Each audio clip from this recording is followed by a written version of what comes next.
السلام علیکم ناظرین، امید ہے آپ خیریت سے ہوں گے اور آپ دیکھ رہے ہیں ریاض الحق یوٹیوب چینل۔ ملک کی سیاست تو آپ کے سامنے ہی ہے، عمران خان پیش ہو رہے ہیں، عمران خان نہیں پیش ہو رہے، عمران خان چلے گئے آئے گئے۔ فی الوقت تو جو موجودہ سیاست ہے وہ جمود کا شکار ہے، لیکن آج ہم تھوڑا سا ہٹ کے موضوع ڈسکس کر رہے ہیں اور وہ ہمارے لیے اتنا ہی ریلیونٹ ہے، وہ ہے افغانستان۔ 1 سال مکمل ہو گیا افغانستان کے حوالے سے، اور امریکہ کا جب سے انخلا ہوا ہے پچھلے اگست میں ہم نے دیکھا کہ امریکی یہاں سے نکل گئے۔ اس کے بعد سے اب تک کی کیا صورتحال ہے افغانستان کی، اس پہ تھوڑا سا ڈسکس کریں گے، اور جو امریکی اداروں کی جو رپورٹس ہیں وہ کیا کہتی ہیں، اور جو گراؤنڈ پہ جو سچویشن ہے وہ کیا ہے۔ تو حال ہی میں یونائٹڈ اسٹیٹس کا جو انسٹیٹیوٹ آف پیس ہے، ایک تھنک ٹینک ہے ان کا، انہوں نے ایک بڑی اچھی تفصیلی رپورٹ شائع کی ہے۔ اس کا خلاصہ تھوڑا سا میں آپ سے شیئر کر دیتا ہوں، جس میں انہوں نے کچھ اعترافات کیے ہیں اور کچھ تعریف کی ہے اور کچھ جگہوں پہ انہوں نے تنقید کی ہے، اور اس کے بعد پھر میں آپ کو بتاؤں گا کہ اس وقت جو افغانستان کی جو اوور آل سچویشن مزید کیا ہے۔ تو اس رپورٹ کے مطابق یہ ہے کہ افغانستان میں طالبان کی آمد کے بعد جو کسٹمز اور دوسرے اداروں میں جو پرائیویٹ سیکٹر تھا، اس میں جو کرپشن وغیرہ تھی، پولیس کی چیک پوسٹ پہ جو کرپشنز وغیرہ ہوتی تھیں، جو پیسے لیے جاتے تھے، جو رشوت کا بازار تھا، وہ ختم ہو چکا ہے، اور مکمل طور پہ رشوت وغیرہ اس قسم کی کوئی چیز نہیں ہے۔ اور بہت سی جو آئی ٹی کی اور جو پرائیویٹ جو کمپنیز ہیں، انہوں نے اپنے طور پہ طالبان کے ساتھ ڈیل کر کے، تو جو ٹیکسیشن کا جو معاملہ تھا، جو ٹیکسز وغیرہ ہوتے تھے، اکثر آپ کو پتہ ہے حکومتوں کا اداروں کے ساتھ ٹیکسز پہ ہی جو ہے وہ بحث ہوتی ہے، نوٹس آ رہے ہیں جا رہے ہیں، اور ہمارے یہاں تو ظاہر ہے یہ بہت زیادہ ہے۔ بہرحال پرائیویٹ کمپنیز نے یہ ایک مسئلہ جو تھا وہ حل کر لیا ٹیکسز کا، اور طالبان کے ساتھ ایگری ہو گیا۔ تو پرائیویٹ کمپنیز بڑا کھل کے اور آسانی سے کام کر رہی ہیں بنسبت پچھلی حکومت کے۔ اور اسی طرح انہوں نے مزید یہ کہا کہ جتنی اوور آل جو سچویشن ہے افغانستان کے اندر پیس کے حوالے سے، اس میں بڑا فرق آیا ہے، اور امن جو ہے ملک میں بہت زیادہ پھیلا ہے، اور ملک میں جو لا اینڈ آرڈر کی جو صورتحال ہے وہ بہت بہتر ہوئی ہے۔ جو خانہ جنگی تھی، جو لڑائیاں تھیں، آئے دن کچھ پتہ نہیں چل رہا کہ کون مر رہا ہے، کتنے مر رہے ہیں، کہاں پہ حملے ہو رہے ہیں۔ گو کہ جو آئیسس ہے یا جو داعش کہا جاتا ہے، تو اس کے گائے بگائے حملے ہوتے رہتے ہیں، لیکن اس کی جو اوور آل جو اس کا والیوم ہے وہ نہیں ہے جو پچھلے 20 سالوں میں ہم نے دیکھا، بلکہ 30-35 سالوں نے کہہ لیں، جب سے افغان وار سٹارٹ ہوئی ہے۔ تو بہرحال ایک قسم کا لل آ گیا ہے، اور اس کو بھی ایک پیش رفت اور اچھی چیز کہا جا رہا ہے۔ لیکن اس کے ساتھ ساتھ جو سب سے خطرناک سچویشن ہے وہ یہ ہے کہ افغانستان کے اندر جو مالی معاملات ہیں، اس کے حوالے سے انگلیاں اٹھائی جا رہی ہیں کہ بہت زیادہ شفافیت نہیں ہے۔ اس کی ایک وجہ تو یہ ہے کہ طالبان کی جو حکومت ہے ان کے پاس پیسے بہت زیادہ نہیں ہیں، اور لوگ بہت زیادہ بھوکے ہیں، اور سڑکوں میں بازاروں میں باقاعدہ طور پہ ہمیں لڑائیاں دیکھنے کو ملتی ہیں۔ لوگ بھوک کو جو ہے بہت زیادہ، وہ جو ہے وہ سب سے بڑا ایشو جو اس وقت لوگوں کا ہے وہ بھوک کہہ رہے ہیں کہ کھانے پینے کو ہمارے پاس کچھ نہیں ہے، روزگار کے بڑے مسائل آ رہے ہیں۔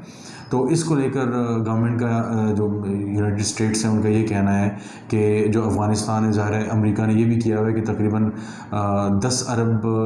ڈالر سے زیادہ کی جو فنڈز ہیں وہ فریز کیے ہوئے امریکہ میں، امریکہ ہی نے جو ان کے افغانستان کے جو فنڈز تھے، تو وہ طالبان مسلسل یہ کہتے رہے کہ وہ جو فنڈز ہیں وہ ان کو دے دیے جائیں تاکہ ان سے جو ان کا سسٹم ہے وہ چلا سکیں، لیکن جو امریکہ ہے اور اقوام متحدہ وغیرہ وہ ان فنڈز کو جاری کرنے کے حق میں نہیں ہے، اور کچھ فنڈز جو ہیں ان کو جاری کیے جاتے ہیں تاکہ ان کا سلسلہ چلتا رہے۔ تو نئی کرنسی بھی وہ نہیں چھاپ سکتے، ان کے پاس اپنے ریزروز بھی نہیں ہیں، تو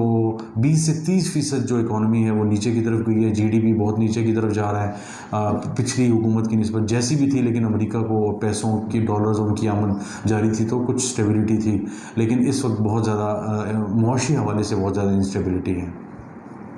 اور اس حوالے سے اس رپورٹ کا یہ کہنا تھا کہ افغانستان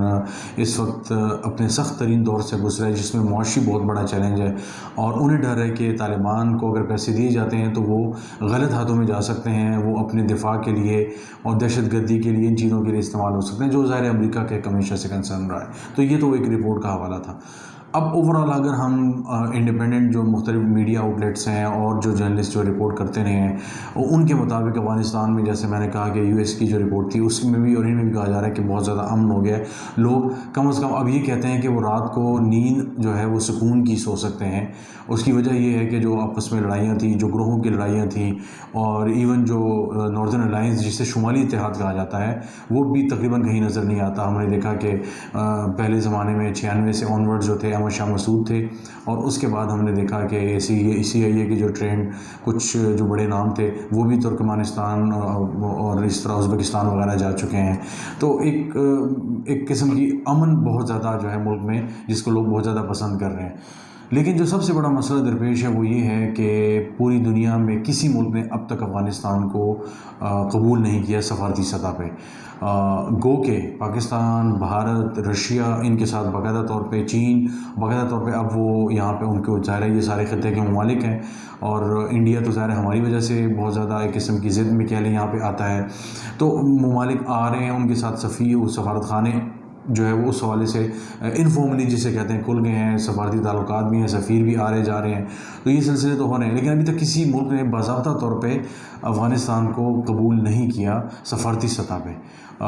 تو یہ ایک بہت بڑا چیلنج ہے جس کی وجہ سے جو تجارت اور چیزوں کے جو راستے ہیں وہ اس طرح نہیں کھل پا رہے. لیکن اس کے باوجود روس کے ساتھ جو ہے وہ تقریباً جو پیٹرول کی لینے کی جو سہولت ہے اس پہ جو کانٹریکٹ ہیں وہ افغانستان کا تقریباً فائنل ہونے والا ہے. میرا خیال ہے کہ اگلے 72 گھنٹے تک یہ جو ہے بہت بڑی ڈیل ہے وہ فائنل ہو جائے گی. تو اس کے بدلے امریکہ کو شاید یہ ڈر ہے کہ جو افغانستان کے اندر جو معدنیات ہیں, جو لیتھیم ہے اور اس طرح کی بہت سی جو کوئلہ وغیرہ ہے, وہ یہاں سے جو ہے نا روس سے استعمال کر سکتا ہے, اور اس کی جو اکانومی ہے سو کالڈ وہ بہتر ہو سکتی ہے. کیونکہ روس بہت ظاہر بڑا ملک ہے, ان کے پاس اپنے بھی ذخائر ہیں, لیکن امریکہ ہمیشہ روس اور چائنا کے حوالے سے اپنے کنسرنز کا اظہار کرتا رہتا ہے. اسی طرح چین بھی باقاعدہ طور پہ سڑکوں کی تعمیر اور مختلف جگہوں کے حوالے سے طالبان کے ساتھ مذاکرات ان کے جاری رہتے ہیں. قطر بڑا انٹرسٹ شو کر رہا ہے, ترکی بڑا انٹرسٹ شو کر رہا ہے کہ جو کابل کا ایئرپورٹ ہے اور کچھ ایک دو جو بڑے ایئرپورٹس ہیں ان کا جو انتظام ہے وہ یہ سنبھالیں. قطر کا ظاہر قطر ایئر ویز ان کا ایک بڑا نام ہے, سارا کچھ ہے. اسی طرح ٹرکی جسے ترکی اب نے ان کا نیا نام ہے, تو وہ بھی بڑا انٹرسٹ لے رہا ہے. تو تمام ممالک کوشش کر رہے ہیں. افغانستان روابط بڑھانے کے لیے بہت کوششیں کر رہا ہے. پاکستان بھی ظاہر لگا ہوا ہے, لیکن ہمارے ساتھ بہت سی چیزیں اٹیچڈ ہیں. ہم طالبان کے ساتھ دہائیوں سے رہے ہیں, تو وہ ہم پہ بھی بڑا شک کا اظہار کرتے ہیں. ان کے بقول مشرف کے زمانے سے لے کر اور اس کے بعد جو سارا کچھ کیا آپ لوگوں نے, تو اس میں ہم سے دوستی کم و دشمنی آپ نے زیادہ کی. اور ملا ضعیف نے تو اپنی کتاب میں بھی لکھا ہوا ہے کہ پاکستان جو ہے وہ دو منہ سانپ ہے. ایک منہ سے آپ کو واہ واہ کرتا ہے, تعریف کرتا ہے, اور دوسرے منہ سے جو ہے وہ آپ کو ڈسنے کی کوشش کرتا ہے. تو بہرحال اس طرح کی جو ہے وہ چیزیں یہ ہوتی رہتی ہیں کہ جس کو لے کر ایک بڑی ڈسکریجنگ سی سچویشن ہے افغانستان میں ایک عام آدمی کے لیے. طالبان اپنی طور پہ کوشش کر رہے ہیں, لیکن وہ کس حد تک اس میں کامیاب ہوتے ہیں 1 سال بعد ابھی تک کوئی چیز کلیئر نہیں ہے. لڑکیوں کی جو تعلیم ہے اس حوالے سے بڑے شکوک و شبہات جو ہیں وہ ہے کہ ان کو اجازت ملتی ہے یا نہیں ملتی, اور جو معاشی جو سارے معاملات ہیں وہ بڑے کنفیوزنگ ہیں. اور اس کو لے کر جو ہے ایک انسرٹنٹی. افغانستان تقریباً 32 ملین یعنی 3.5 سے 4 کروڑ کی آبادی کا ملک ہے, کوئی چھوٹا ملک نہیں ہے, اور معدنیات اور اسٹریٹجک حوالے سے بہت زیادہ اہم ملک ہے. تو پاکستان بھی کوششیں کر رہا ہے کہ ان کے ساتھ تعلقات اور معاملات کو بہتر کیا جائے, لیکن اس وقت TTP جو ہے ہمارے درمیان جو ہے بہت بڑا ایک جسے کہتے ہیں بون آف کنٹینشن ہے, گلے کی ہڈی بنا ہوا ہے ایک قسم کا دوسرے معنوں میں ہمارے لیے, کہ ہم ان کے ساتھ تعلقات بہتر نہیں کر سکتے. ہم نے یہ کہا ہے کہ آپ جو TTP آپ کی ہے آپ انہیں کنٹرول کریں, ان کو انڈیا اور دوسری جو ملک ہیں ان کی طرف سے فنڈ کیا جاتا ہے, تو براہ مہربانی اس چیز کو روکیں. اور وہ یہ کہتے ہیں کہ یہ ہمارے بہت زیادہ اختیار میں نہیں ہے, لیکن کچھ لوگ یہ کہتے ہیں کہ جس طرح ہم مجاہدین کو کشمیر میں استعمال کرتے رہے ہیں اور اسی طرح ہم طالبان کو افغانستان میں استعمال کرتے رہے ہیں CIA وغیرہ کے خلاف, تو اس طرح اب وہ TTP کو پاکستان کے خلاف استعمال کریں گے. وہ کب تک استعمال کرتے ہیں, کیا ہوتا ہے, یہ معاملات کہاں تک جاتے ہیں, انشاءاللہ اس پہ ایک اور اچھی ویڈیو آپ سے بہت جلد میں اس میں تفصیلات شیئر کریں گے کہ پاکستان اور TTP کے معاملات کہاں تک ہیں, اور کیا پاکستان افغانستان کے ساتھ تعلقات مزید بہتر کر سکتا ہے ایسے وقت میں جب انڈیا جو ہے اپنے معاملات کو مزید بہتر بنانے کے لیے, کیونکہ افغانستان نے یہ کہا ہے ان کو کہ آپ جتنے پروجیکٹ آپ نے یہاں شروع کیے تھے اپنے مکمل کر سکتے ہیں, آپ یہاں پہ آ سکتے ہیں. یہ بہت بڑا چیلنج ہے پاکستان کے لیے, اور انڈیا کو افغانستان کو بھی یہ پتہ ہے کہ پاکستان کا جو زخمی جو جگہ ہے وہ انڈیا ہی ہے. اور جس طرح امریکہ ہمیں تنگ کرنے کے لیے ہمیشہ انڈیا کا ذکر ذکر کرتا ہے. تو آج تک کے لیے اتنا ہی. انشاءاللہ آپ سے بہت جلد دوبارہ ملاقات ہوگی. بہت شکریہ.